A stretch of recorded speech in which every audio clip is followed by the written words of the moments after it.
Hello everyone, I am going to show you how to add reflection 3 to your website. If you went through and built your website watching the video or followed along in class, you should already have some placeholders ready for your reflections. If you do not have one, I'll show you how to add one really quick. So you're going to come over to, make sure first of all you check on pages that you're on the reflections page. Because the reflections need to go on this page. Next thing you want to do is go ahead and click on the insert, and we're going to use this layout on the top left right here. It has one picture, one title, one paragraph. So you click on that. The next thing we want to do is resize the photo box or the image box. So our pottery is smaller and a little bit of a different format. You'll see that it will create this big space between these two boxes. So we're going to resize our text box as well. And now you'll see we have nice even spacing. Next thing you want to do is we need to add a caption box underneath the picture. So you'll see underneath the picture there's a small space. So if you click on this box, it will outline the whole box in blue. And now you'll see that you have a little space there underneath the photo. Go ahead and double click in that space. And you're going to bring up a menu. Go ahead and click on the blue T. And it should add a text box right underneath your photo the same size as your photo. You need to add a caption that says title. Make sure that you capitalize this and the word size also capitalized. Okay, next thing we want to do is go ahead and add in the reflection.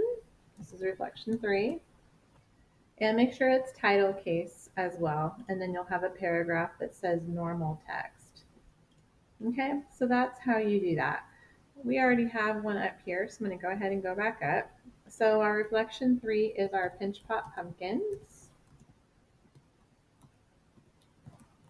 Okay, and I want to go ahead and add my photo. So what I did is I took a picture of my pumpkin with my phone and I sent it to my school email. So I'll go ahead and come over here. So there it is in my email, and then right here where you have a Google Drive symbol, you'll click on that and it will add that to your Google Drive. So I've already done that. So I'm going to come over here and I'm going to use the plus, and I'm going to go to select image. So if I go to select image, it will be in my recent because I just downloaded it. If it's not showing up, sometimes it takes a minute or two to show up. So you can just exit out and come back. But there's my pumpkin. So I'm going to go ahead and click on that. So there's my pinch pot pumpkin. So I'm just going to call this fall pumpkin. You can call it whatever you want. It's your piece. Title it whatever you'd like. And I need to put in the size. So the size of my pumpkin is about 4 inches tall. I'm going to put an X, which means by, and it is about 3.5 inches wide. So the double, like the little parentheses, that's a symbol for inches. Okay, so now I have my title and my size. So you'll need to measure yours to see how big yours is with a ruler. So you want to do how tall it is and how wide. So my reflection is done. I've already edited in Grammarly, so I'm going to come over to my reflection. Here's my reflection. So it's already completed. I'm going to go ahead and grab this. You can see it's already been edited. There is nothing that is underlined in red. There are no mistakes. So I'm going to highlight it and I'm going to right click and hit copy. If you do not have a mouse, you can tap with 2 fingers on your mouse pad on your Chromebook and that will bring up the copy.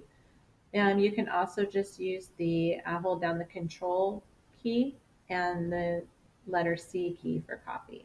So I'm going to come back over to my website and I want to paste this where the paragraph is. Remember that you have this menu, the drop down, it should be normal text.